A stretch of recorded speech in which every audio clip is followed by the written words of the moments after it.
And we continue with this interesting story where the team approached the king and lowered their head in respect.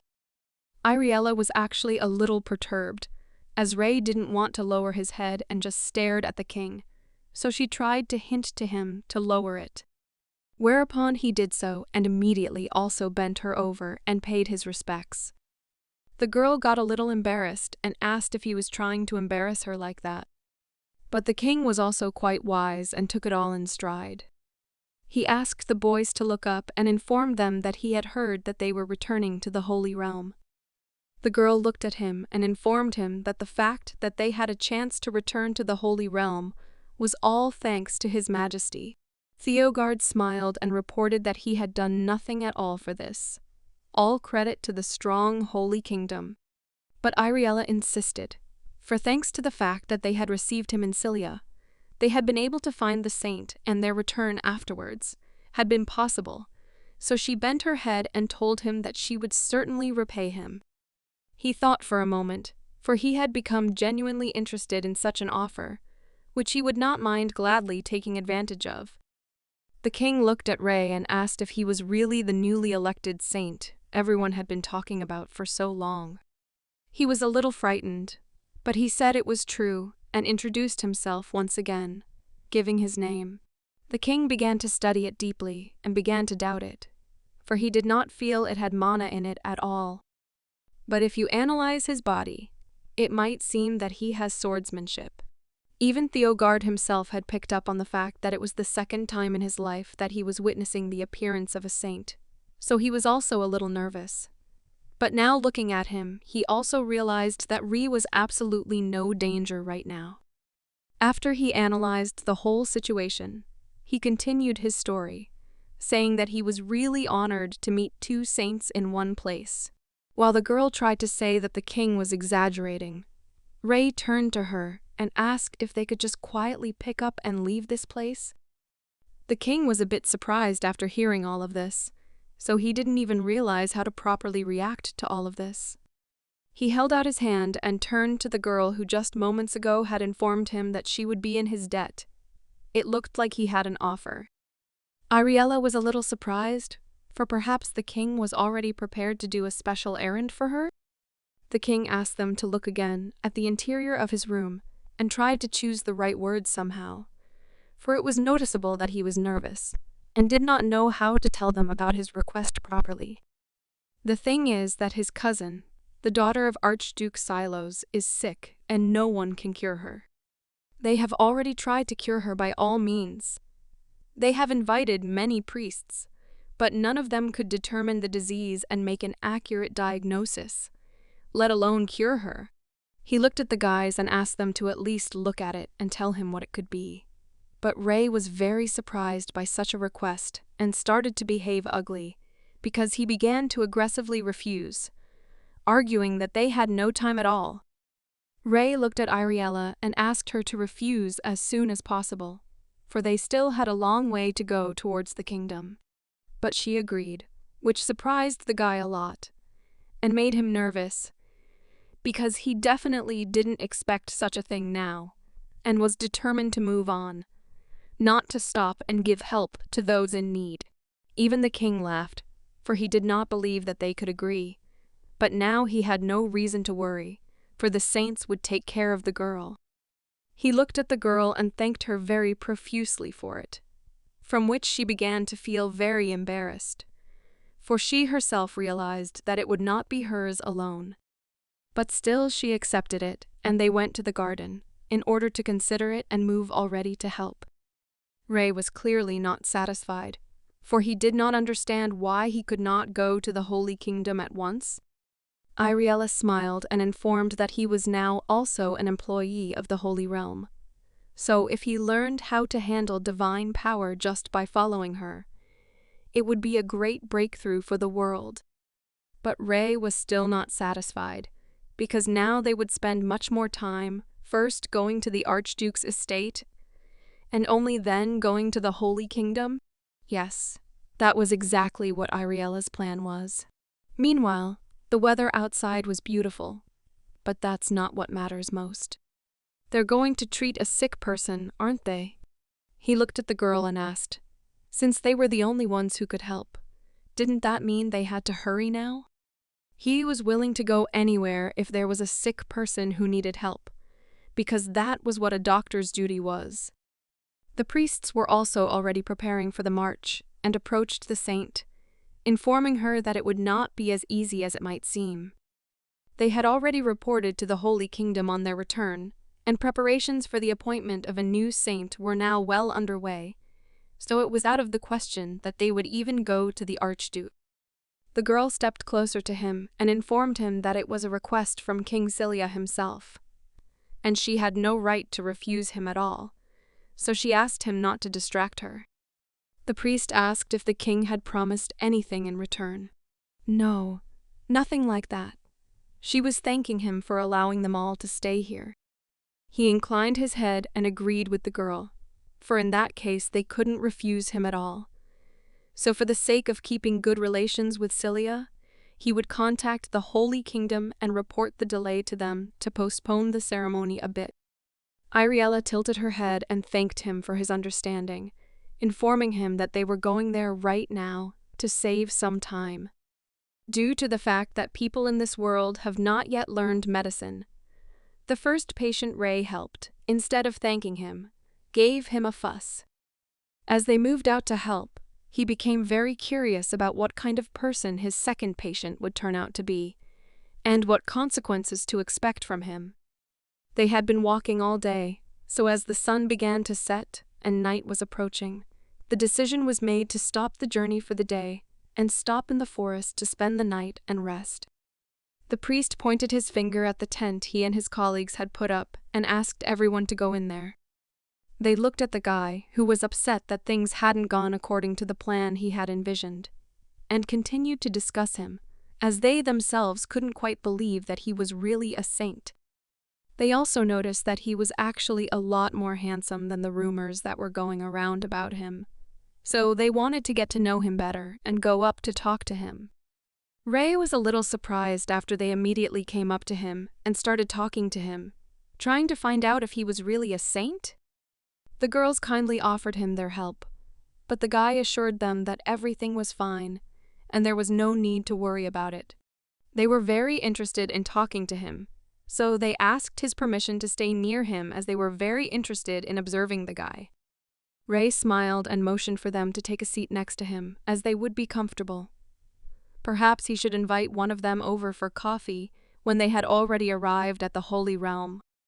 A second later, the girls were very frightened and surprised, for they were definitely not ready to see it all now. And they looked at the guy who started to glow very strongly after he took out his magic plant that he found in the elf forest. Outside, I was already starting to get dark as the sun was setting over the horizon. Ray watched and really didn't understand how so much energy could be in these young girls. He was actually a little surprised, because after the girls left, he decided to eavesdrop on them and see what they were saying. It turned out that the priest was really not very pleased that the girls were discussing him. For wasn't it too much of an honor for such a guy? He explained to them that this was still a child who hadn't even known life, but just dared to set the terms of the kingdom. Besides, he was with those elves who dared to raise a hand against their Holy One. Had they all forgotten that? Ray really became very aggressive, because he didn't understand what they were doing. Why were they starting to throw mud at him behind his back? The girl spread her hands and informed that in any case, upon arrival in the Holy Kingdom, it would come to everyone's attention that no guy was a saint, but just a pacifier. Iriella listened to this statement, after which she became very angry, asking for an explanation of what they had just said about her and the saint. She was really pissed off, even though she looked pretty safe. She looked again at the guys who had just debated them and asked for another replay of everything, giving them a chance to apologize, and she'd pretend she'd misheard. She was really uncomfortable with the fact that they were discussing them behind their backs, because she really didn't understand how they were in their dialogue. So she just suggested that they continue, because apparently they had something to add. There was complete silence on the street. No one said anything, trying to ignore the phrase and avoid further arguments, but Iriella stood her ground and prevented them from doing so, asking if they were going to remain silent. At this point, she got very angry and said that in that case, she would just take what she heard as truth. So could she assume that the priests had such an opinion of them? They didn't know the right way to react to it all, and were very scared, trying to find some excuse for their actions. Children, they just don't want the others to forget what she had to go through. Iriella wondered very much, after all, how what she had been through had anything to do with them, or maybe she had complained about it at least once. So they were talking about it for her, right? Did she ask for that kind of help? She turned and walked away, but the priest wanted to stop her and apologize. He realized that these guys were still very young and quite stupid. So it was just a big misunderstanding. Probably not what they definitely meant to say. The senior priest grabbed them by the neck and immediately ordered them to apologize to the saint. Did they really think a simple apology would just be enough? How dare they ridicule Ray just because he's still young and even have the nerve to call him nothing? Do they really think the girl will let them get away with it? Obviously, the saint was chosen by God himself, so insulting a saint can be equated to insulting God's own choice. It is simply blasphemy. Did they really think that this situation could be resolved just because they apologized? And what if their apologies seemed unconvincing to Iriella? Ray continued to stand behind the tree and observe the situation, for he was curious to know what was being said about him.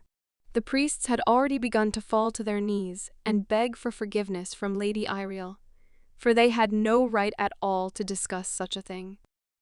But Iriella was very aggressive, so she made it clear to them that they apologized very badly. Did they really decide to doubt the God's chosen one? And besides, they can't even apologize properly for their misdeeds at all? And there are people in the world who would like to apologize, but for them it is not allowed. Ray was very much surprised, as he couldn't understand what it was whispering. Was she really talking about herself? That's right. Being a saint at such a young age is indeed a heavy burden, because she knows as well as anyone without her words. Ray smiled and said he knew it, for he himself was a man who in a past life had been a brilliant surgeon. He was getting tired of standing behind the tree, and realized it was about time he showed up and talked to all these people. They were done talking, weren't they? Without an answer to that question, Ray decided to go out and talk to them, saying that he really didn't like hearing that, and it upset him a lot. Ray looked at all these people, informing them that he had no idea they had such an opinion of him, for did they really think he was a very small child who couldn't think logically? The priests fell on their knees and were very worried, because they realized that their lives were at stake, so they began to look for excuses, saying that they did not mean it at all. Actually, they are not wrong, since they thought he would become a saint by being a pacifier. Iriella was very much surprised, for why would a saint say that now? What kind of empty saint? The guy calmly replied that he had no divine power right now, and had absolutely no idea how he would prove himself now in the Holy Realm. But even if the god himself chose him, wasn't he the perfect candidate for the role of a wastrel? Truth be told, every one of them feels that way, don't they?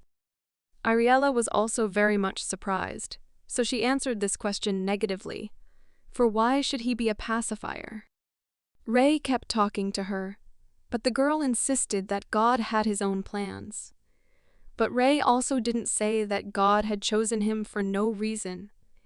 He was just sure that there would be many people in the Holy Kingdom who would think the same way. In that case, to all of them, he'd be nothing anyway. That was why he decided to look at them again, and it was obvious that he wasn't quite ready to continue dialoguing with them. So he turned to Iriella, asking what if he wanted to choose a punishment for them? From such a priest was very much frightened because the guy offered to hand them over to the inquisitors. Well, or in the worst case, just kill them. They started falling on their knees and begging him for forgiveness. which also surprised him a lot. But they needed to be forgiven, at least for once. Ray thought about their proposal and wondered how he could properly respond to all this, so that he would not be further humiliated. Also, not talking behind his back. He was sure there were more guys here who looked down on him, weren't there? So he turned to them, telling them that those who were taking him for nothing, as well as a small child or an underqualified person for the task. They're all probably right about something. At the very least, they're saying he's still young and hasn't gained their trust, and that he doesn't yet have the power, ability, connections, or reputation. However, after the couple years that he would spend in the Holy Kingdom, he would prove to them all that they were very deeply mistaken about him. The priests were very much surprised, so they asked what he already meant. How was it wrong? But I turned around and informed them of something that would make them regret what they had said. Anyone who looked down on him and despised him, absolutely anyone who dared to insult him, would pray that he would forgive him. Ray looked at these priests, who began to cry, and said that he would leave them as witnesses to the promise made, and would absolutely not punish them in any way, reached out to him. The priests just kept sobbing, begging for forgiveness, because they themselves were already beginning to realize that they had made a terrible mistake. Perhaps all because they were really threatened with death, but still they were really like repentant people begging for forgiveness. Ray smiled and said that he hoped very much that the day would come when they would regret even more what they had done than they did now. All this will be as long as he is in the territory of the Holy Kingdom and does not achieve his goal. He is willing to do absolutely anything to raise the honor of the Holy Kingdom even higher. He looked at the moon, which was already illuminating the earth, and said that he himself did not know how many years it would take. However, he is willing to do absolutely anything to make them dumbfounded about today. He started to glow. It was really apparent that the guy was a confident guy who was absolutely not afraid of anything, and was willing to work to get revenge on his abusers. Absolutely all the priests and those who were near them were very much surprised and shocked, for they had never before seen a person so bright in the middle of the night. That is why they all began to fall on their knees and express their respect, and also many of them began to apologize in their minds for what they had done. Ray continued to sit by the fire after this conversation, cooking another batch of delicious food, and as he calmed down, he saw Iriella, whom he immediately called to him. She was very much surprised and even embarrassed, because she was very much struck by the speech of this guy, who spoke so confidently. But he also became a little funny, because the girl began to mock him a little, repeating his phrases. She immediately turned her attention to the fire and asked if he should cook his dinner again. That's right, because the priests had eaten his portions too, so he would have to cook it all over again. Ray looked at the girl and smiled a little, because after everything that had happened, he was really a little hungry, so he offered the girl to eat with him, because the food really tasted much better when it was still hot. Iriella smiled and informed her that she was indeed very hungry for food and could not refuse such an offer. Together, they also looked up at the night sky where a shooting star had begun to fly. There was indeed a very pleasant atmosphere at this moment. Everything was calm and nothing portended trouble. It had indeed been a long time since Iriella had looked at the night sky like this, and just now she was lucky enough to see a shooting star. Perhaps this was indeed some kind of sign. He remembered that, in a past life, his name meant shooting star. Suddenly he remembered that he had even forgotten that he had been called that in his previous life, because he had gotten so used to his new name. So he opened his eyes and, smiling, turned to his friend and said that where he came from, there was a tradition where one made a wish at the sight of a shooting star, and it was indeed bound to come true. The girl immediately took these words as truth and began to make a wish, which surprised the guy very much. Does she really believe in superstition? Listening to the boy, Iriella remembered a legend of their kingdom, where it is said that anyone who happens to see a shooting star knows a happy death. The boy continued to eat his food and held the spoon in his mouth. For what does the girl mean when she talks about a happy death? There was no way he could believe that death could be happy, just like the girl, so he decided to ask her how she sees a happy death. But we will never know the answer to this question, because the night has already ended outside and the morning has come, with the most beautiful weather. The carriage, together with the whole carriage, started to stay in the Duchy of Silos. Ray continued to read his book, while the girl only looked out the window and informed him that they were about to visit the sick man and needed to treat him. The priest also looked at them beside the carriage and asked where they would be going when they arrived at the duchy. But the girl told him that they were really in a great hurry, so they would go straight to the sick man. She kept looking out the window and realized that they really didn't have much time. We need to get the treatment sorted out as quickly as possible, after which we need to get back to the Light Kingdom, because if they delay, they could be in really big trouble. At the entrance they were greeted by Herzog, who informed them that he was really very happy to see the boys. For having learned of their arrival, he was really very much excited. He is really very happy, as the team has come such a long way, for his daughter's sake. Iriella also smiled, informed that everything happens according to the will of God, for the sake of those who suffer.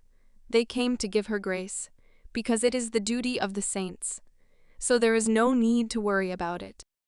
The Duke was a little scared, after which he started to worry, but still he apologized once again for the rush.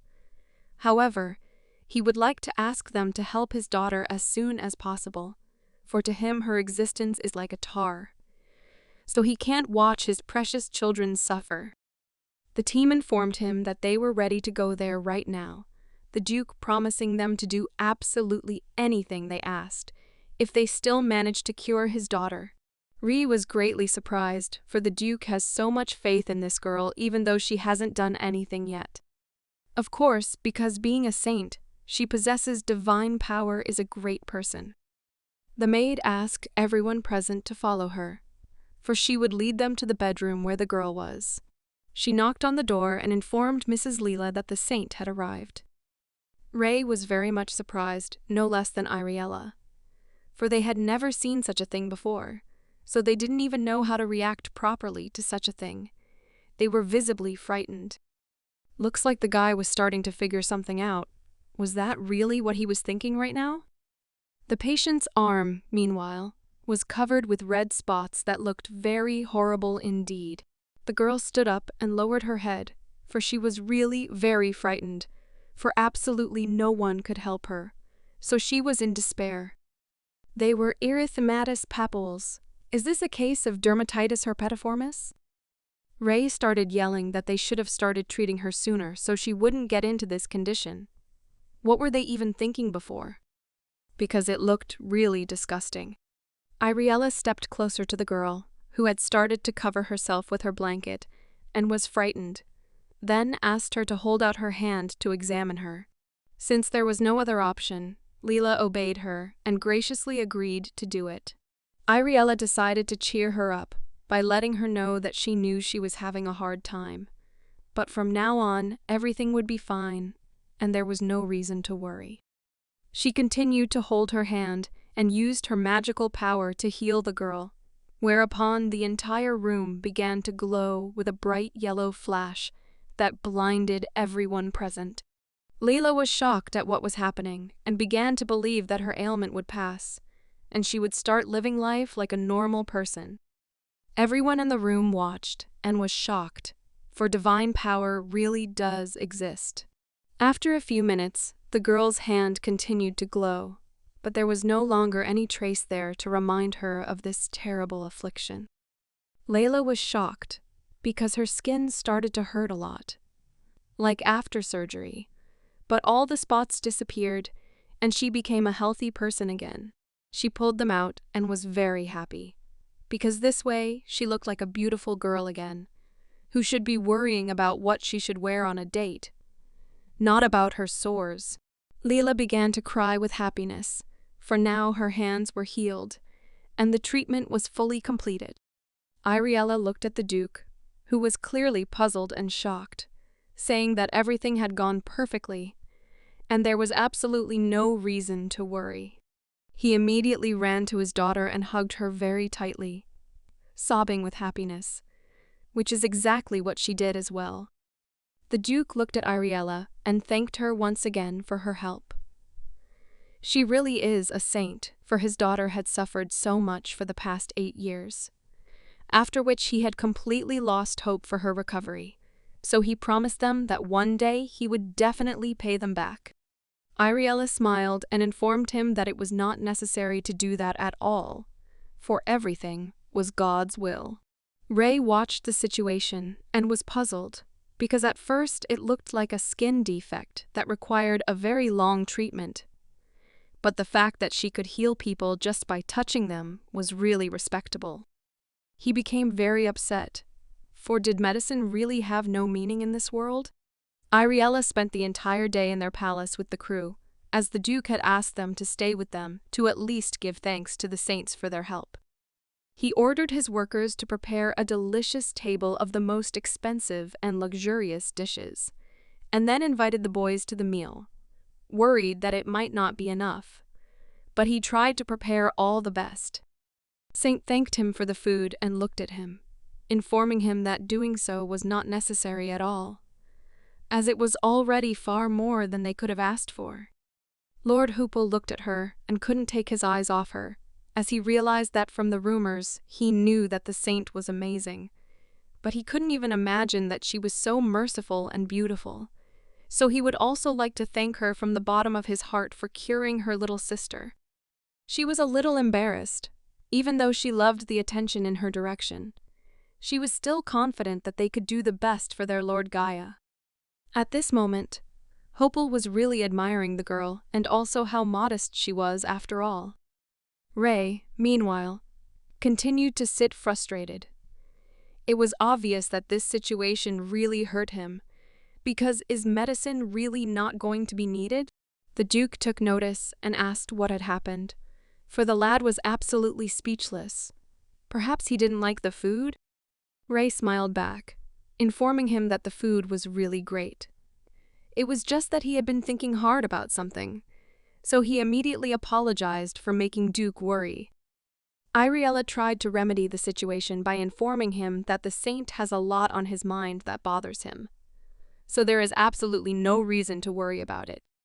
She looked at the guy and tried to find out what was going on. Was something wrong? But Ray informed her that he was really tired and wanted to rest. Iriella had already made arrangements for this night's stay at the castle, so she invited the boy to go to his room and rest. In it, he still continued to think and analyze the current situation. It was obvious that all these thoughts did not leave him peace and made him worry. He remembered how he had lived his past life and could not understand why he had shed so much blood and tears to become a doctor. Was it really worth it? Although he has memories of his former life, they are all useless in this world. He really needs to forget about his past name as Park Yu-sung and start living his new life in which he's already called Ray? The answer to that question is something he's been trying to find in his head for years, and it's only now reaching its peak. At that moment, there was a knock on the room, asking if the saint was already asleep and if Iriella could come in. Ray just looked at the door and didn't say anything, because he didn't want to talk to anyone right now, so he just kept lying on the bed and thinking about the current situation. Iriella decided not to open the door, so she informed him that she really didn't know what had just gone wrong. But despite all this, she asked Ray not to stop believing in himself and his strength. She's well aware that there are times when everyone doubts themselves and hopes that what he's worried about won't destroy what he's already created. Her words surprised the guy a lot, so he kept listening to what she was telling him, instead of worrying and wearing himself out. He should focus on the present, because the current role suited him much better than what he had before. Those words really got him thinking. So he got out of bed and kept replaying her phrases in his head, where Iriella convinces him not to lose faith in himself. He thought about it and realized that it made sense, because his name was now Ray. However, he was still a former doctor named Park Yu-sung. Now the guy just needs to find something that only he is strong at and develop in that direction. Iriella still continued to stand outside the door and spoke, crossing her arms behind her back. And so when she reiterated once again that she wanted the guy to not give up, he opened his doors and made her feel a little embarrassed, because this was definitely something she didn't expect. Ray smiled and thanked the girl, for her words were indeed very timely, and that was what he wanted to hear at this very moment. She smiled, for once in her life she had managed to help the saint, but he still had one request. He turned to the girl and informed her that he had the impression that this was the first time she was comforting someone. Was it really true? But she still wasn't quite sure what the guy meant, so she asked him to explain. There was again a situation that no one could even imagine. The maids continued to cry, because they remembered that yesterday the girl was fine. Is it not completely healed? The Duke was frightened and very angry, so he ordered them to call the saints into the room immediately. They didn't understand what was going on here, as they were beginning to prepare for a trip to their kingdom. Duke could barely hold back his tears after informing them that the symptoms had returned. Did that mean they had failed to heal her? Iriella was shocked as the treatment had been successful, and there could be no mistake. She also didn't understand why the symptoms had returned, so she would try to cure Lila again. The Duke looked at her with despair and informed her that everything was now in her hands. Ray realized this was his chance, so he asked the girl to wait and take her time. She was very surprised, after which she immediately stepped aside, as she realized that the saint now wanted to try to heal the girl in his own way. He looked at Layla, but the Duke ordered her not to even turn toward the guy. Ray looked quite pleasant and asked her politely for her hand to look at it. The Duke was very worried because how could this guy heal what even the saint couldn't do? So it seems like it would be better if the saint just tried again. But Ray looked at him and said that if that's what he was thinking and the diagnosis was confirmed, he was the only one in this world who could cure her of the disease. The Duke refused to believe it, because how could it be possible that a young guy who didn't even have superpowers could be the only one who could handle such a task? Ray looked at him and informed him that the saint would not be able to heal the child in any way. They could have Iriella heal her, and all would be well again. But after they left, then what were they all going to do if the symptoms came back? The Duke looked at him with worry, because he realized that there was really no other way out now, so he agreed to all these conditions. Besides, Ray was also absolutely sure that all Lady Leela needed now was definitely not the healing of the saint. Ray was fully convinced that she needed to accept his treatment and trust him. The Duke was puzzled, for he realized that the lad had no strength at all. So what was he going to do? His treatment doesn't require healing powers. He just uses all the information he knows to get rid of this disease. That's how he will heal his daughter and get rid of the disease. Leela also agreed with the guy, for she realized that he was really right. For if they didn't trust him, she didn't think they would have a chance to do anything without his help. She began to persuade her father to agree to it, because they have no other choice at all, as they have already actually tried all possible treatment options, but none of them gave any result. The Duke agreed as he realized that they really had no other choice. So if his daughter sincerely felt that way, he would certainly support her. He looked at Ray and began begging to help his daughter, falling to his knees and barely holding back tears. Ray smiled and made a promise that he would definitely be able to cure this young lady and get her back to a normal life. From the next day, he began to investigate the cause of this condition of the girl's skin. The first was hygiene, since it was the most basic component of health. He first tried to check this option, but seeing that they maids washed blankets and clothes at least once a day, it was a logical decision that we could safely rule out poor hygiene as the main cause. Given that the castle was protected by a magical barrier, it is also very unlikely that a parasite from the outside environment could have caused this disease. However, Ray noticed one problem that arose from her diet. For there was one thing in common. All the meals she ate every day had one thing in common. All of them were prepared using flour.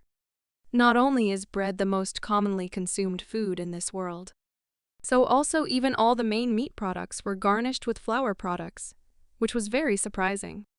Plus, additionally, the girl's condition was aggravated after consuming food, which was the only clue the guy was able to find at this point. Flour contains an insoluble protein called gluten, which Leela consumes daily, so her illness is caused precisely because of her great sensitivity to gluten. Dermatitis is also known as allergies, which is really not that difficult to cure, but unfortunately, the only problem is that there are no useful medicines in this world that can be effective enough. It would be difficult to try and make a cure from plants he wasn't familiar with. And yes, it might take a long time. The only thing he could do now was change the girl's diet. He looked at the maids and told them to remove everything he wrote below from her diet from now on. Leela's room was filled with beautiful candles and mugs near a large window that overlooked the entire city. But she didn't care about that at all right now, as she continued to lie in her bed and cough. At that moment, Ray knocked on the door and asked if he could come in to talk to her. Leela was very panicked, because she wasn't quite ready to talk to him alone, so she was very worried, and Ray apologized again for invading her personal space and tried to diffuse the situation. He smiled and said he wanted to look at her and how she was feeling right now. Layla smiled and said that things had only gotten worse. It wasn't surprising since it was caused by her diet, which the guy guessed almost immediately. He looked at her and said he had something very important to tell her that Layla hadn't quite realized. From now on, he wants her to avoid foods that have flour in them, meaning that anything that looks like bread should be completely avoided. And also when her body itches, under no circumstances should she do so. Leela was very surprised, for she didn't understand how it was to avoid bread. But Ray smiled and said it was all he could do for her for now. The girl refused to believe it. After all, bread was her favorite food. Why couldn't she eat it? So she began to suspect that Ray was lying to her and wanted to call the guards for help. Plus, she looked at him again and asked if he really wasn't going to do anything else. Perhaps he would use magic to heal her or do something like that. But Ray smiled and said that he had already given her recommendations on what to do, all of which was her treatment that would get results and help with the problem. He looked at the girl and assured her that they would be able to get rid of all those blisters on her body in the next few days, and he would do everything himself as he needed to check her condition. That was the end of his recommendations and advice, so he ordered the girl to get a good night's rest, saying it was the most important thing she could do right now. Layla had no way of knowing if her condition would really improve if she gave up eating bread.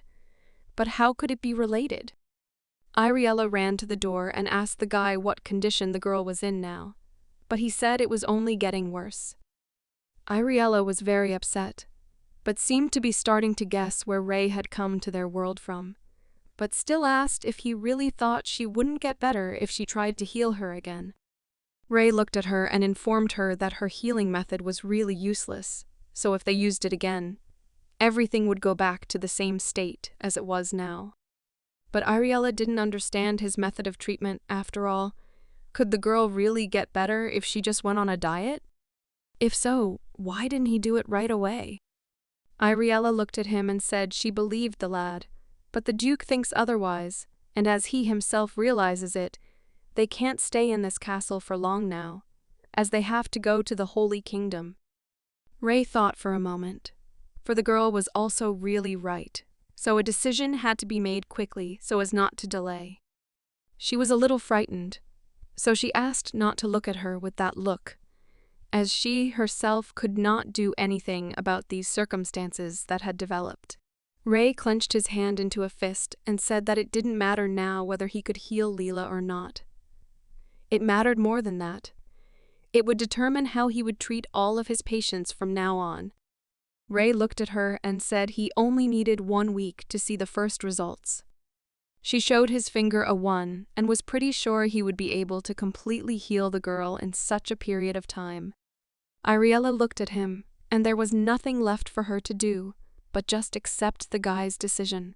The next day, Layla started screaming in her room, convincing everyone that she was not at all ready for this kind of treatment. Ray couldn't hold back any longer, and also started yelling at the girl, ordering her to drink the medicine since she hadn't even drunk a fraction of what she should. Especially since it is plain water, which she should drink regularly, 3 liters a day. But she cried and refused, not understanding how water can heal her, because it is not even holy water. Water helps cure allergies, just believe it and drink it. Is it really that hard? When foreign substances enter our body, a chemical created by the immune system called histamine is created. Although it is produced in response to the body's defense against foreign substances that enter the body, in people with allergies the chemical is produced in excess and can cause dire consequences. So after Ray explained the situation to her, he tried to hand her a glass of water again and asked her to drink it calmly, because when she started drinking enough water, her body cells would be able to start working properly, and everything would normalize. It will also lessen the effects of the allergic reaction, so it's the best way to cure the girl.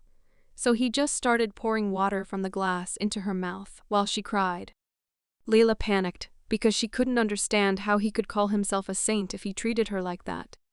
He is just a madman who looks beautiful. In like manner, 4 days passed in this castle, where every day similar procedures were repeated. After Ray put the girl on a diet and also made her drink a lot of water, she began to hate him. However, Layla decided to trust him, for she really had no other choice. As a result, everything was successful, and she called the saint herself to inform him that her skin was indeed cured, and Layla began to recover at an incredible rate. Ray smiled and said that he was right, because he had promised her that he could really help her. Layla felt so much better after she stopped eating things and started drinking a lot of water. She couldn't believe it. Despite all the successes, Ray did inform that still the girl was still not completely cured. So it was necessary to continue the treatment so that there would be no problems later. Layla already loved the guy, so she listened to his every piece of advice and no longer took it aggressively. Although he was worried that people in this world would react differently than in his past world, it seems that he worried about it in vain. Now it was only a matter of time before the girl was cured. At least he thought so. Until on the 6th day, they ran into trouble again. In the dining room, plates and all other utensils began to break, as it was simply unbearable to tolerate. Layla started crying and demanded that they bring her bread immediately because she was going through withdrawal syndrome. In this world, flour is a staple of the diet, so it was entirely expected that she would snap and run for flour products. So Ray began to yell at her, for he realized that if she ate the flour products without completing the treatment, all his efforts would be in vain. To distract her, he needed to help the girl focus on something else. So he approached her and tried to tell her in a calm voice not to cry, or she would get dehydrated. He took the wooden object in his hand and made a magical blade, starting to carve a figure out of it, much to Iriella's surprise. She wondered what he was doing, but he was just trying to make up a game, only he wasn't sure if he could do it. Iriella also didn't understand what kind of game this would turn out to be, or why it was even necessary to do it now. But Ray simply offered her a look at the chess piece he held in his hands. He immediately asked what came to her mind when she saw it. Iriella wasn't quite sure what he was talking about, so she asked him if he was talking about the white thing in his hand. She said it reminds her of a castle. It feels like they are in a holy kingdom, and it also looks like a crown. Does it look like a crown? Ree got very excited, because it really does work. so he abruptly turned around and ran, asking Ariel to follow him. She was shocked, for she did not understand how dare he leave her like that. Layla's room was in order, and all her things were already in their places. She had already calmed down a bit as she was informed that Ray would like to see her as well as her brother. The Lord was pleased that the saint had invited him for the first time, so he immediately inquired if there was anything he could do to help. Ray smiled and said that right now was exactly what they needed his help with, because what he was about to show them now would help with the young lady Lila's withdrawal syndrome. She wondered, for was he really talking about this strange thing in his hands? He made them a game that was very popular in his former world, but in the new one, absolutely no one had ever heard of it. So he proudly introduced it, saying it was called chess. He sat them all down at a table and began to explain the rules, saying that each of them had his own army, and the rules of the game were quite simple. All you have to do is capture the opponent's king by moving your pieces, and the winner is the one who best manages his troops. However, there are rules about how each of these figures can move, much to the surprise of everyone in the room. What Ray now holds in his hands is the king. He can move just one field like a true ruler, keeping his movements to a minimum, and on the other side is the queen, who is the opposite of the king. As long as it's not captured, he can move as much as he wants. Likewise, each of these figures have their own rules, which he will explain. Really, very interesting. There are a lot of variations of moves here. So it's quite a complex system that would be useful in real military training as well. Layla was also quite sure that Daddy would like it too. So Ray suggested that it wasn't too long and suggested that the girls play a game if they didn't mind competing. They immediately agreed, as it was something new to them and seemed quite exciting. Ariella smiled and motioned for the princess to start her move first.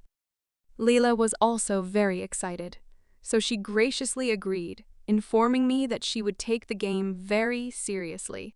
Ray was also very pleased, because the game really got them interested, which meant he was able to accomplish his goal, because as long as she was involved in the game, she would be able to distract herself from her addiction.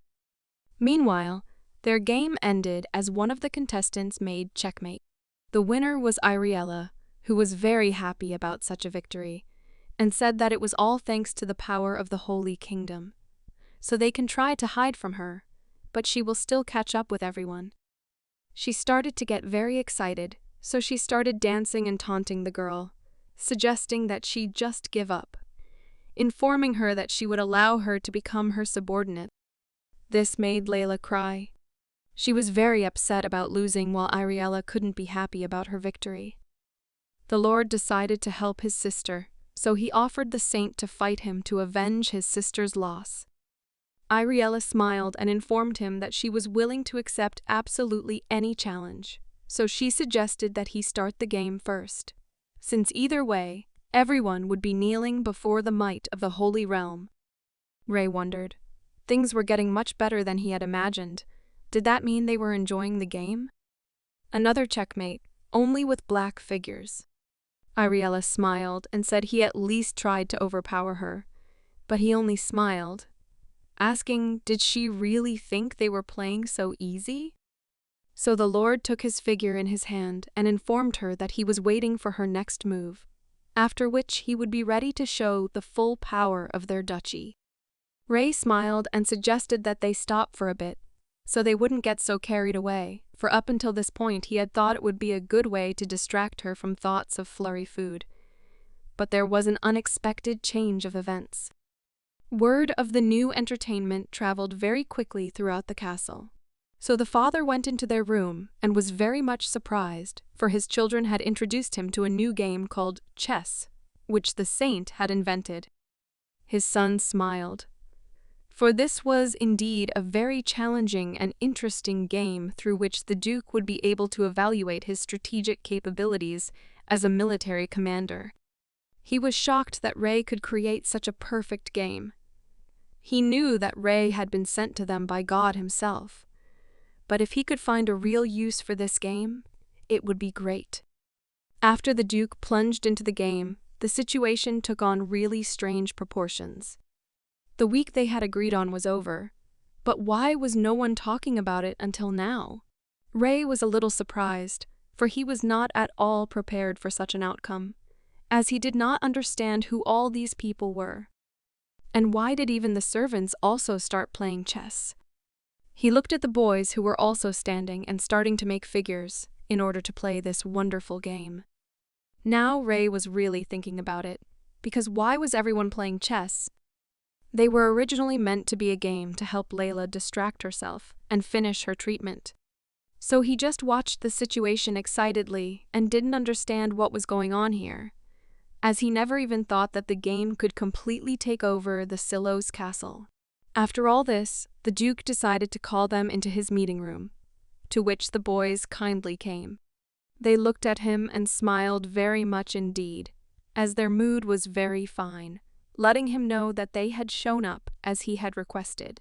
He greeted them and told them that in just 1 week, thanks to Ray, his daughter's condition had improved a lot, and he had managed to create such a great game that everyone loved, so he couldn't believe that he could do that at his age.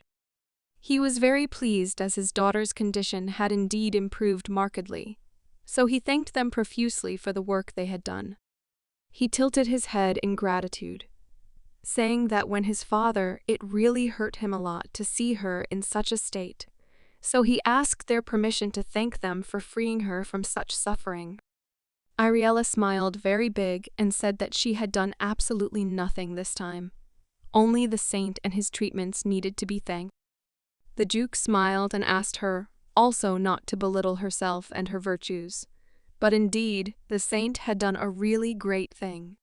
So as a token of his gratitude for their help, he would like to give them something very precious to him.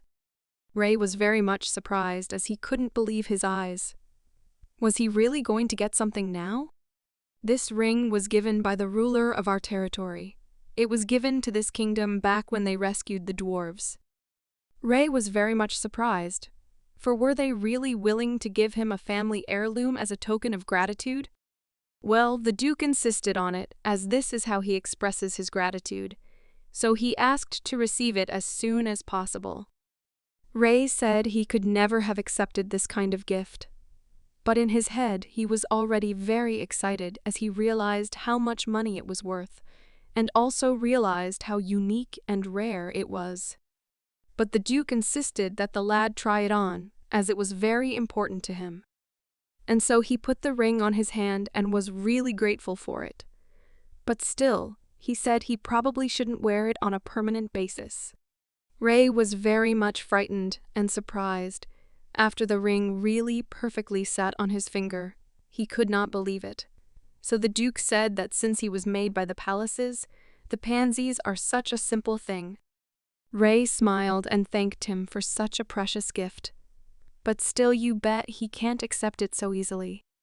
If the dwarves found out that this ring had gotten to the saint, they would be glad. That was how the Duke reassured him. He had also heard that the boys were going to leave for the Holy Kingdom tomorrow. So he allowed them to ask permission to sponsor their trip in order to make it as comfortable as possible, as the road would be really long. So they needed to get some rest before setting off. He once again allowed them to thank them for all the effort they had put into helping his daughter and invited them to their rooms for a nap. The next morning, Ray wakes up and starts chatting with Ariella, where he tells her that he's really glad that everything is over. But doesn't she think the Duke is really generous? But Ariella thinks it's more likely that he just wants to thank them that way. Ray was very skeptical, as he was always looking for a catch in everything, so he really didn't have much faith in this outcome. Suddenly, there was a knock on the door, which surprised them, so Ray decided to ask if they were expecting someone. Ariella also said that it was definitely not for her.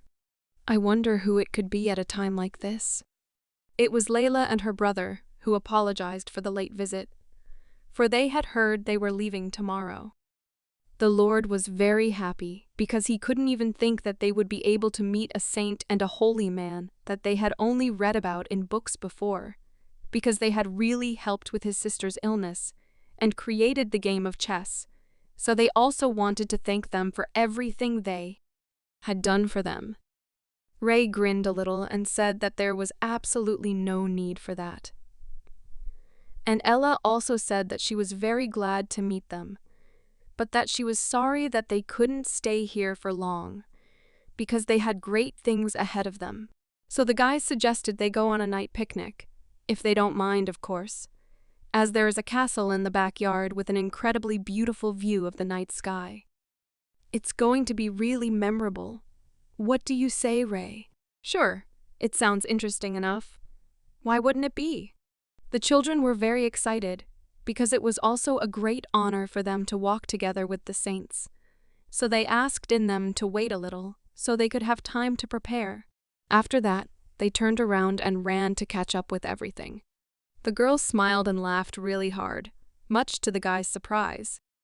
He didn't realize what was so funny, but she beat him to it and informed him that it would indeed be a farewell party for them, so she thought it was very nice of them.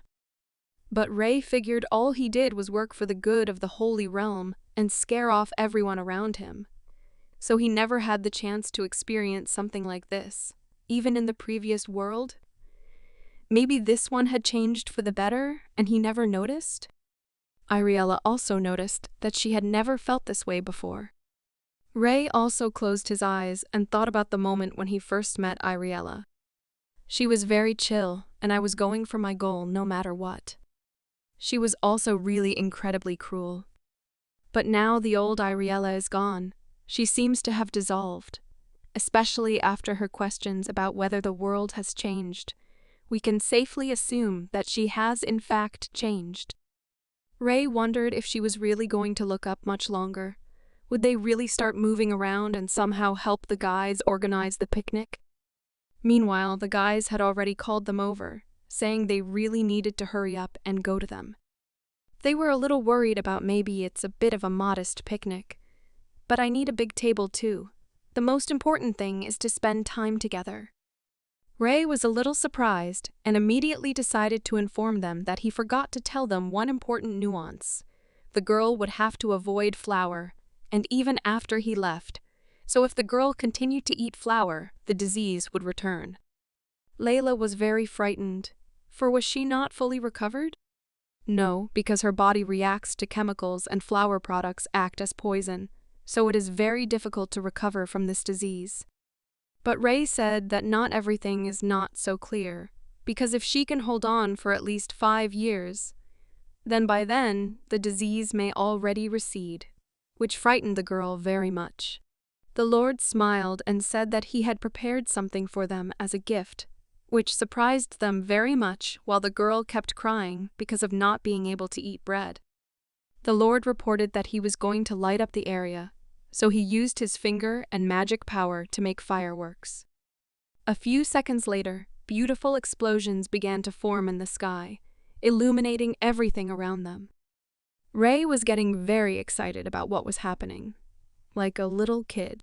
It was really very beautiful, especially in such a friendly atmosphere, and recalled that he had never paid attention to such things before.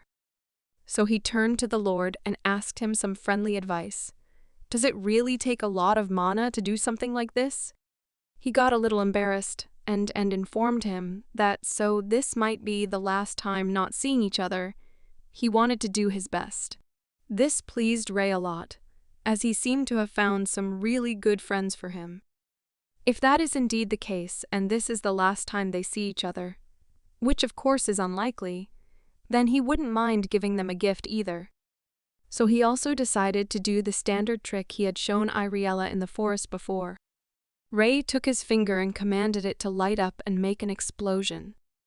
A second later, a beautiful glow formed in the sky that looked very much like lightning. It perfectly complemented the fireworks that the Lord had made, making them much more colorful and bright. The maids watched the fireworks in the sky and rejoiced very much, for it was the truest miracle. The Duke was also drinking wine and watching the situation through the window, happy that they were lucky enough to meet such guys. Layla held her cheeks and was very happy as she realized that it all looked really incredible, especially since she had never seen such beautiful fireworks before. The Lord was also surprised, for it was not possible for everyone to achieve such a high understanding of magic. So he once again praised the saint and said that he would never forget this night. Rei smiled and said that he was really glad that he was lucky enough to have such a great time with them. It would also fill him up for a long time. Magic is too convenient a tool, so he considers giving up his personal aspirations. But in the end, he still manages to realize that his medical methods work. Because of this, he was able to develop new relationships and create beautiful memories. So he will travel exactly as long as it takes to heal as many people as possible. But still, they need to start going to the Holy Realm now. Finally, Rei and Saint decided to head to the Holy Kingdom of Taya, the journey to which was quite long, hence why it started as early as the morning. Although they had a long road ahead of them, but thanks to the Duke's support, they were able to continue their journey quietly, without any problems. The squad Saint knew that all this support was thanks to Rei. They thanked him for it, for they would be able to have a very good lunch and rest somewhere, regaining their strength. As time went on, Rei was just building up a good reputation, and was starting to get a little frustrated, because in just a couple days he had gotten so well used to the tents already. Suddenly someone came up to him and said hello, which surprised him a little, for the voice was somewhat unfamiliar. It was a priestess who reported that she was very much inspired by the game he created, so she decided to present him with some strategies for her to make it more interesting to play. She wasn't alone, but with a whole team at once, so she offered to let him look at their development, and maybe even play, if Rei wasn't busy, of course. He was surprised because there were too many of them, but he agreed, because why not? There was nothing to do anyway. In return, he promised to spare absolutely none of them, especially not newcomers like them. The priests were a little frightened, but still agreed, though they had a bad feeling about it. Thus began a team chess tournament, completely spontaneous, where Rei defeated his first opponent in just 4 moves. The guy was also defeated in a similar fashion, which shocked him a lot, because how does Rei manage to win in just 4 moves? Since they all didn't know that Rei had participated in a world chess tournament in a past life, all 7 players lost to him in 4 moves. Just like that, he set a record without defeat, and was very proud of himself, as he hadn't felt this way in a long time. The priests were shocked.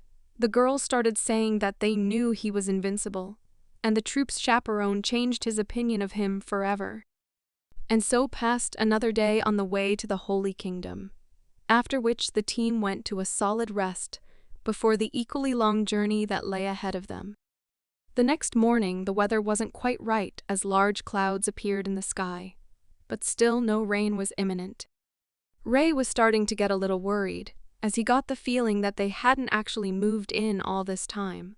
Perhaps it was all because they had traveled such a long way. Iriella approached him and informed him that once they left these environs, the Holy Empire would already be very close, much to the lad's delight. The ground began to shake sharply under his feet, and Rei rose from his chair, barely able to stay on his feet, not realizing what was happening. The soldiers started to panic as they had not encountered anything like this before either. So they were very scared. The earthquake was triggered by a mob of orcs who were out hunting, so the commander ordered everyone to take up positions and prepare for battle. Rei realized that it looked like the soldiers were there, fighting monsters, and offered to go help Iriella. But she smiled, saying that she had full confidence that they could handle it themselves without any problems. But why not help them, so they can get on their way faster? There must be more than 3 orcs out there. But the answer was very simple, because if they came out, they would have to change their positions to defend them. It would cause discussion in the ranks and do a lot more damage. So she looked at the guy and asked him to provide everything to the knights of the kingdom. Rei realized that she was partly right, but the orcs didn't stop and continued to attack the army. One of them threw a huge stone towards the knights, and was ready to destroy absolutely anyone who got in their way.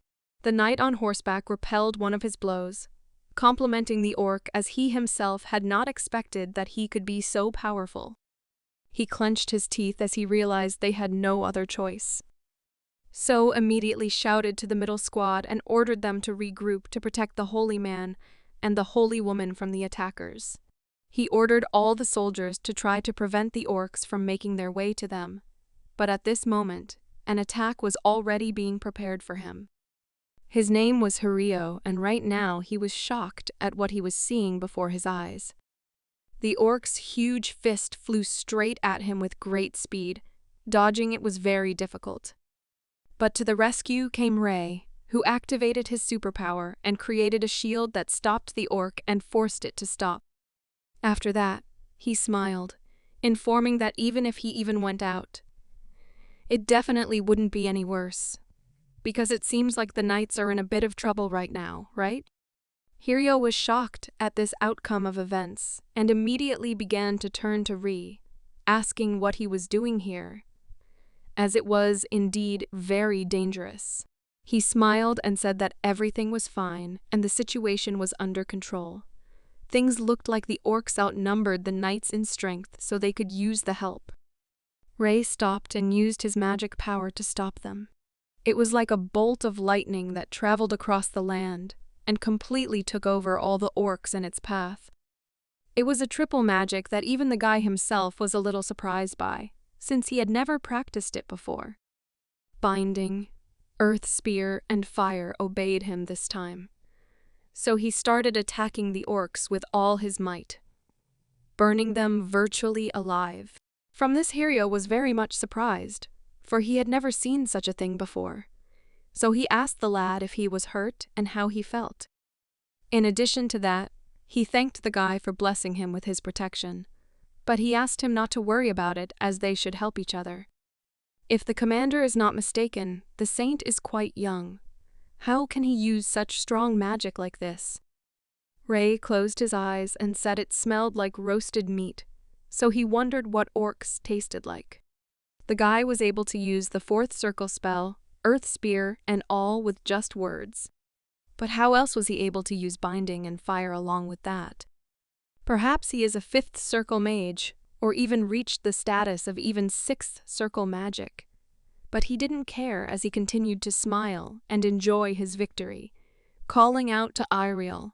She looked at him and asked if he was really trying to use the rumors of how brilliant he was to the entire continent. What is he trying to say in this way? Nothing. He just has a very strange feeling. For some reason, orcs have gotten so strong. Maybe someone is training them. She had a bad feeling about it, so she informed them that they needed to move on before the monsters teamed up. But Rei informed her that it was already late enough. As armies of other goblins began to appear from behind the bushes, they were ready to fight. Hirio couldn't believe it. After all, goblins would also need to acquire quite a bit of courage to stand in their way to the Holy Realm. So he ordered his knights to take care of them, for they have no way of wasting so much time. So the knight threw himself into the battle to clear the road and eliminate the threat by swinging his sword. But at the moment of impact, the goblin abruptly jumped back and started laughing hard, thus humiliating the warrior. He was shocked at this outcome of events. Because how could this be? Are these specially trained goblins that can't be gotten rid of so easily? After that, he was hit hard by the green monster, who apparently didn't want to endure the humiliation in his direction. He wounded the knight and damaged him badly, though he still had no way of understanding why the goblin was so strong and how he was able to do it just now. He looked at him and didn't understand how he was able to achieve such strength. Rei looked at Iriella and asked if she thought this goblin looked rather unusual. It was already hard for her to disagree. She glanced toward the fight and said that now they had no other choice, so they must intervene. Without thinking long, she made a move and was also ready to fight, as they simply had no other options left. A second later, a large protective field formed near her, scattering all the goblins that tried to attack her to the sides. Iriela had no pity for them at all, so she mercilessly destroyed them one by one, trying to avenge her knights. Ree reflected on the fact that perhaps Iriel really would be stronger than him in martial arts.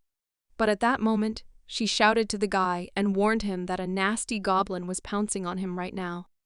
Since there was no time to think, Ray swung his arm and used the power of the wind to flip the goblin back. No matter how many they kill them, the goblins will still keep appearing out of nowhere, so if they just stall, they simply won't be able to deal with them. It would be great if they could destroy all of them at once. So Ray caught on to the idea and started thinking about how to make it a reality. So he looked at the goblins and called them over to him, drawing their attention. He began to croak to provoke as many goblins as possible to attack him, and gather them all in one place. They were a little surprised, because they had never had people do this to them before, so they didn't even quite know how to react to it, and stood in bewilderment. Ray continued to taunt them and run away, gathering a large crowd of green monsters near him as they tried to catch him. Iriel was scared, for she didn't know what he was up to. Only the sounds of running could be heard, which scattered leaves and dust all over the forest. Iriel didn't understand what was going on. Perhaps it was such a spell? Ray stopped near a tree, as he felt like he had run enough. He exhaled and wanted to pause for a bit, as he realized that the goblins in front of him were gathered in great numbers, far more than he could have expected.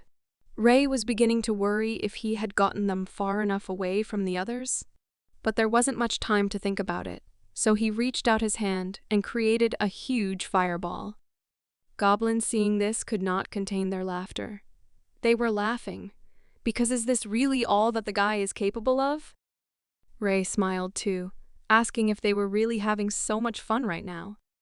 So he suggested they talk about it a little later, when he showed them what he could do.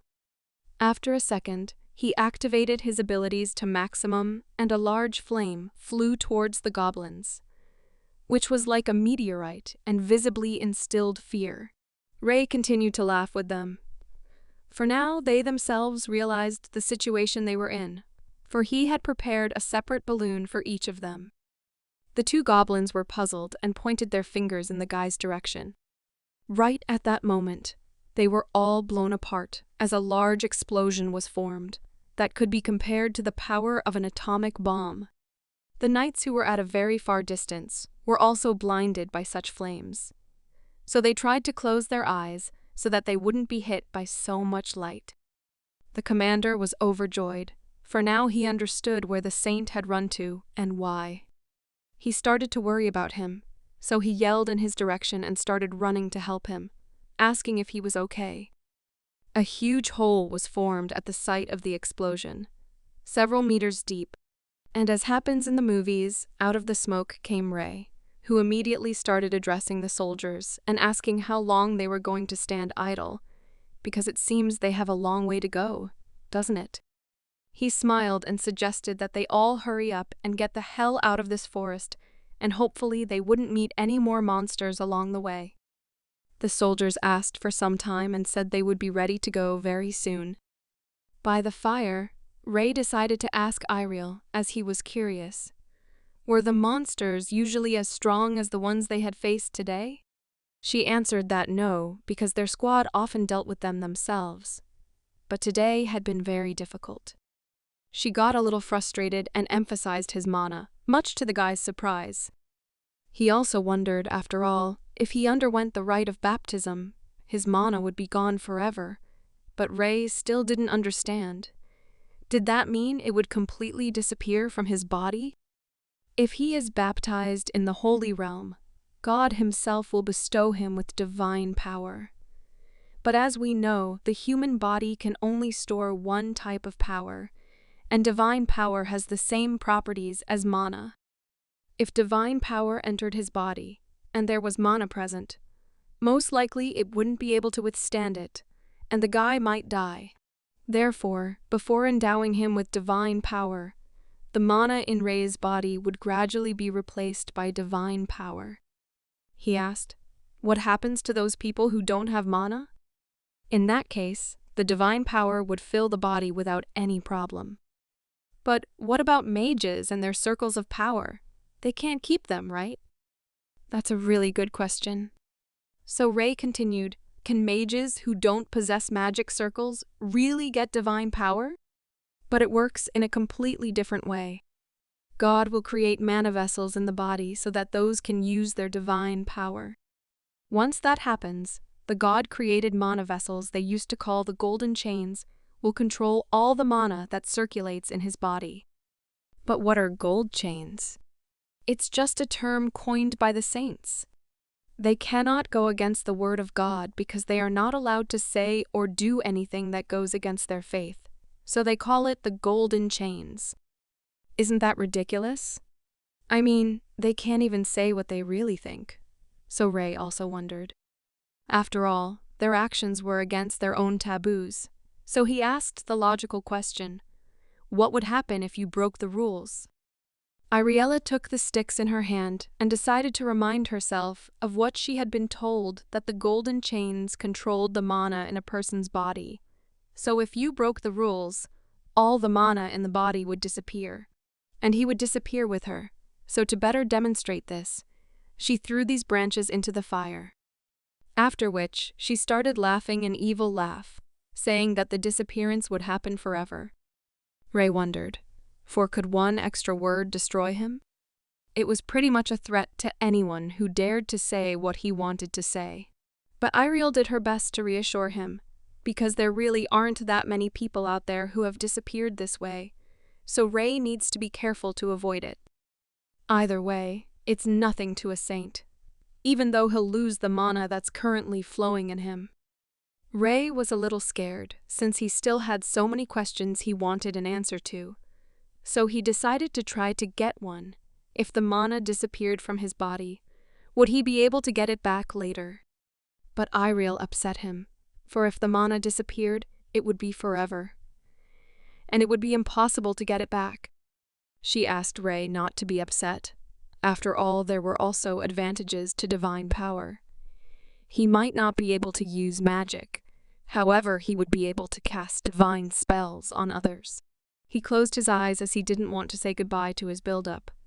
But Iriel reassured him, informing him that he could be very useful during the battle. But it didn't help him, as all he was thinking about right now was how to not lose his mana and gain divine power. So he promised himself that he would try to find a way. The knights informed the saint that they were almost there and were arriving in the Holy Realm. Rei smiled, for they were finally pulling up, as it had taken quite a while.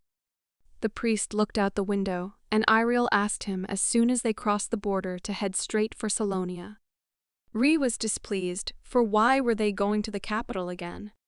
Did she mean to say that they were going to do the ritual without even resting? But she reassured him that they were not planning to perform the baptism immediately upon arrival. The baptism ceremony is an event that is celebrated by absolutely everyone. However, Rei does not know anything about the Holy Kingdom, so he will have to get as much knowledge as possible before the ritual. To gain knowledge? Yes, that was important, but then who would teach him? Iriella proudly said that she would personally take care of the matter. Etiquette, discipline, and everything related to baptism will be in her duties. She smiled and said she would tell and teach the guy everything she knew herself.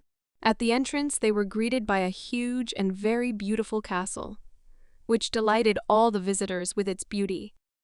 No matter how many times Rei looked at it, he always couldn't tear his gaze away, as it was indeed a magnificent mansion of a completely different level compared to even Silo's castle. He couldn't believe his eyes. Was it really all his now? This estate is where all the saints live, so it is a sacred place that even priests need permission to enter. Even the people working inside have been specially selected and have status, so there is nothing to worry about. Within 2 days, Rei would need to go through the training that Iriella had talked about earlier, which of course he was already bored with, even though it hadn't even started. Rei still couldn't understand why the head of the mansion, who was supposed to be in charge of his training, was suddenly so busy. At the same moment he was approached and greeted. It was the maid who said she was ready to show Rei to his room, for he must be very tired after the journey. He smiled, for such a beautiful maid suited him very well, so he began to think that he could have a proper chat with her later. Just like Iriel said, of course she must have some status. After all, she also didn't look like an ordinary person. She led him into a room near the entrance to which a vase stood, informing him that the lad needed to go this way. She showed him his room and told him that now he could have it as he wanted. And it looked incredible.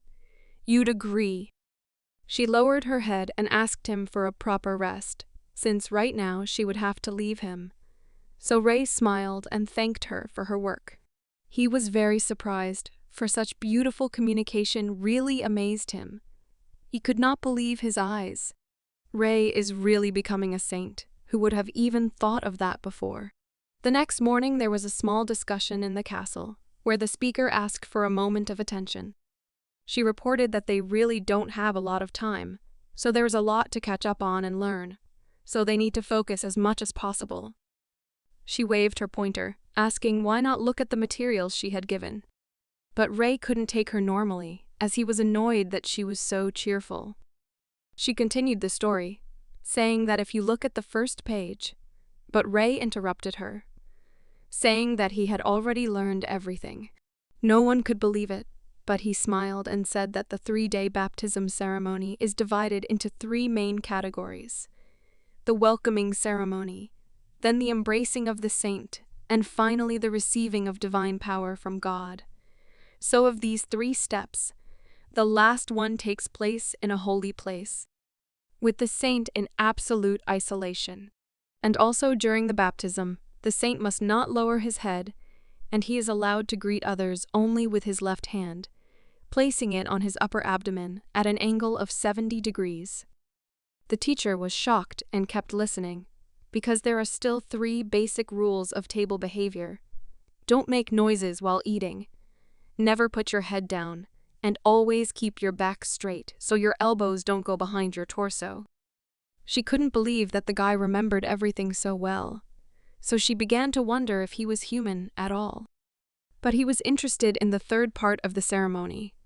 He didn't understand what exactly he had to do afterwards, because it didn't say anything about it.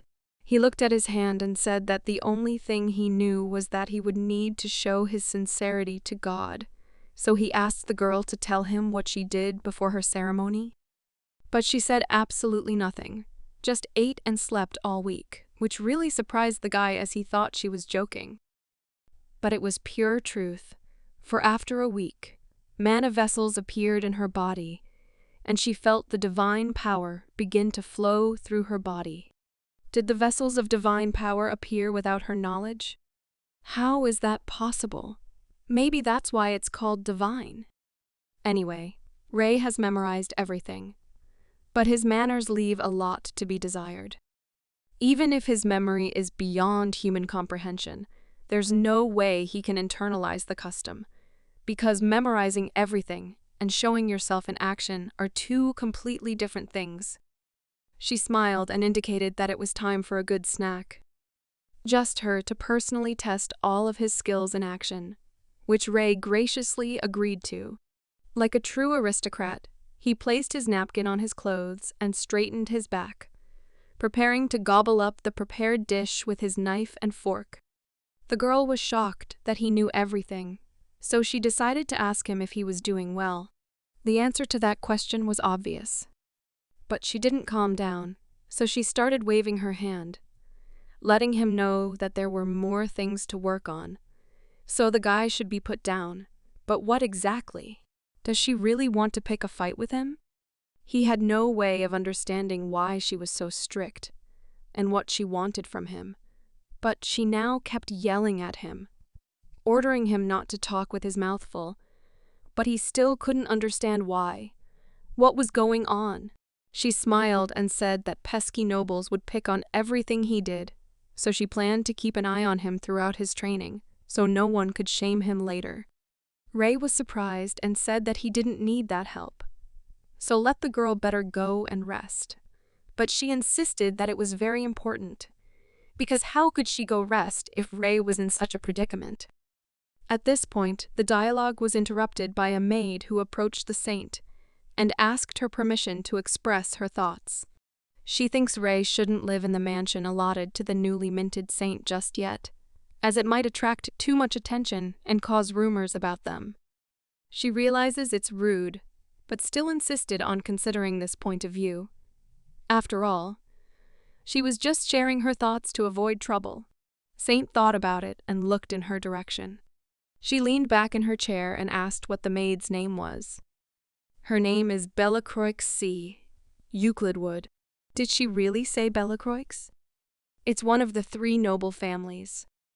It's all about the fact that within the saint realm, there are 3 families that are served by saints. In addition to that, there are also 6 Exi-titled families that are known for their achievements.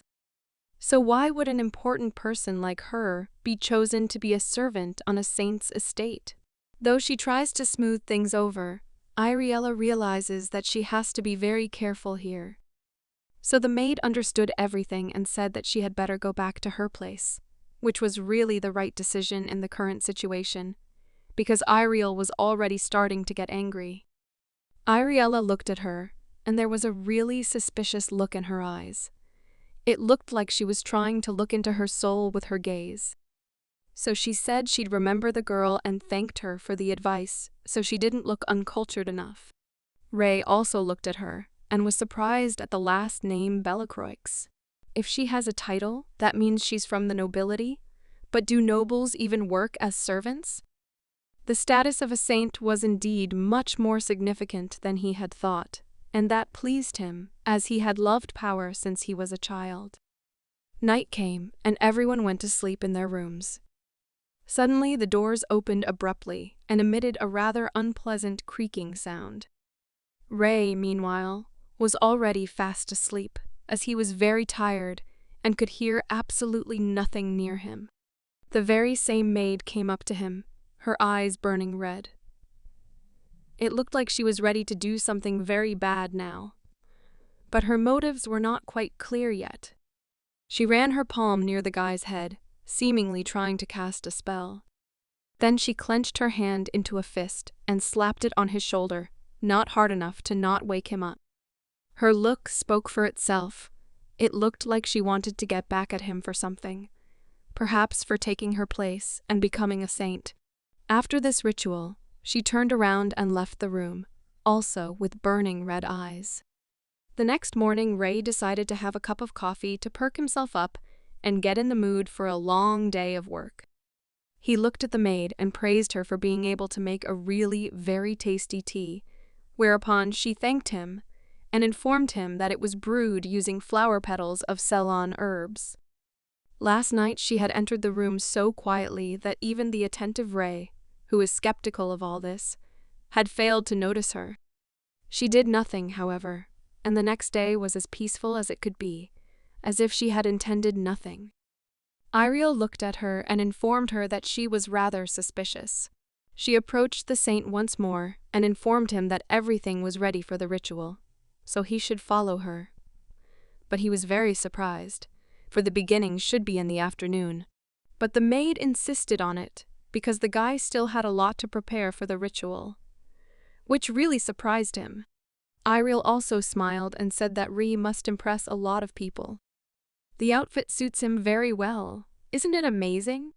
Now no one can take their eyes off him. The maid apologized for being late, as she realized everyone should have packed by now. But Rei reassured her. After all, weren't they still there? They were exactly where they were supposed to be, and inside the room that those doors shared, the guy was already waiting for the Pope and the higher nobles, so he was starting to get worried himself. He had no other choice, so he opened the doors and decided that he would at least go in first. He started walking down the red carpet and caught the stares of all the people who came to watch the ceremony, so he was a little nervous as he wasn't prepared for such popularity at this point. People looked at him and were also shocked, for they could not understand how this child could become a saint. One of them was very nervous, but still realized that now was his chance, and he needed to act immediately. He and his companion moved closer to Ray and tilted their heads in respect. Then began the process of introducing themselves to him. Ray was already flustered, so he was separated from the nobles by the girl's hand.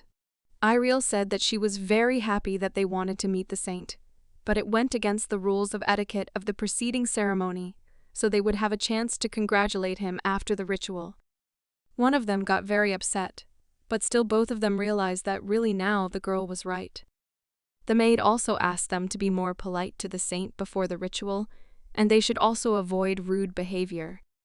They apologized for it and didn't understand why a young lady from the Bellacourx family was wearing a maid's outfit. She walked right behind the guy and said she would take him outside somewhere, but he didn't understand why she would do that since they were already on her. He should remember to say a few words about how he was getting ready to officially become a saint. But it really surprised him, because why hadn't the girl warned him about this before? Now it was clear to him what she meant when she said that he would have to impress a lot of people. They asked him to calm down and not to worry, and just tell them how he was feeling right now, and be polite, and people would take it all in any way they wanted, because that's what they always do. Ray was starting to get very anxious, for he didn't know what he should say now. Iriel decided to cheer him up, so she clenched her hand into a fist and smiled, wishing the guy luck. He was also very happy to hear that, so he smiled back at her, even though he was panicking wildly. Meanwhile, in front of him stood a great number of people. One could say an entire army, who right now were waiting for what the saint was going to say. He started to worry and didn't know what to say. It was much easier to discuss it. But when there were so many people here, it was different. Did they all come here for him? The maid offered the guy something in her hand. Ray was panicking and didn't realize what it was, but she assured him that it was just a magic instrument. If he took it, his voice would sound much louder. But he said he didn't need it at all, so out of his hand he decided to make something like that until the maid said that without it, people wouldn't hear him. A second later, there was a bright explosion in the sky that illuminated the entire kingdom. The maid didn't understand what it was, because was it really magic? Ray, meanwhile, began checking his own microphone and asking the nobles how they could hear him. They were shocked at this behavior, for they did not understand where his respect was. To think that God chose someone as young and inexperienced as him to give him divine power. He really doesn't know what to say, so he speaks as he feels. He said his name was Ray, and he grew up an ordinary little boy in a village near this town. But then he was chosen to be a saint. And he made a promise that before he came here, that promise was important to him. He wants to make the Holy Kingdom lead this continent. So he asked the nobles for permission to make this declaration and promise to the people of the land. His name is Ray, and he vows that the Holy Kingdom will be the strongest on this continent. He was sure that hearing it from such a young kid, something so bold might seem a little funny to some of them. However, it was true. So he spread his arms to show people his superiority, surprising the maid. All the people were also shocked, because they couldn't believe it. Ray held out his hand to his heart and said that, for now, they believe in him and support him. He would do his best to help all of them, after which he sent a huge magic ball into the sky to shock the audience.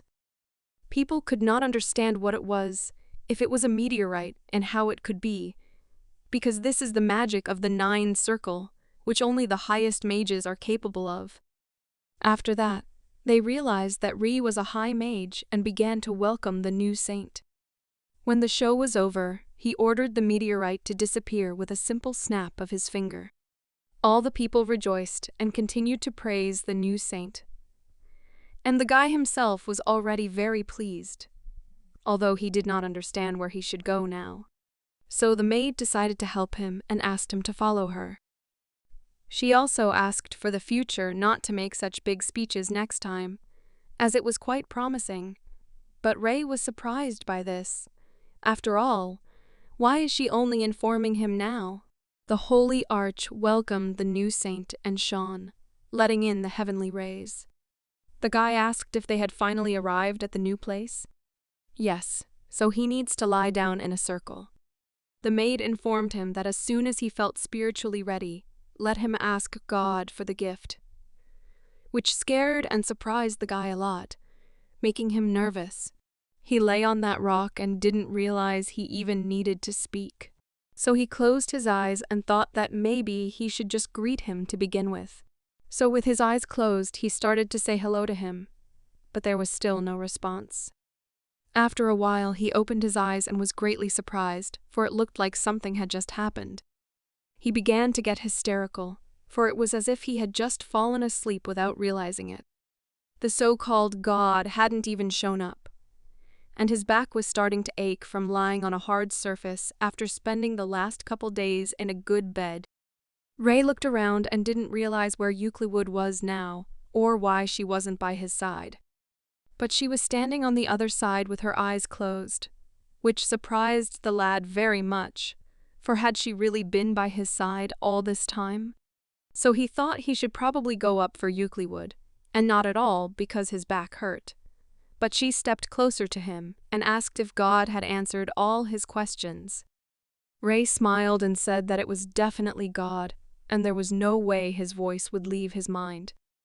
She said that was pretty impressive, since even Iriel took all day, which really surprised the guy. The maid said that he was really a saint, so he started laughing, saying that it was no big deal. But after that, he wondered if he should tell her the truth. During the night, conversations began, discussing the fact that the appearance of the saint would change all their plans very much. Their main enemy is the Holy Kingdom, so you should proceed with caution and just wait for the right moment. However, when the time comes, they must make the Holy Kingdom fall at any cost.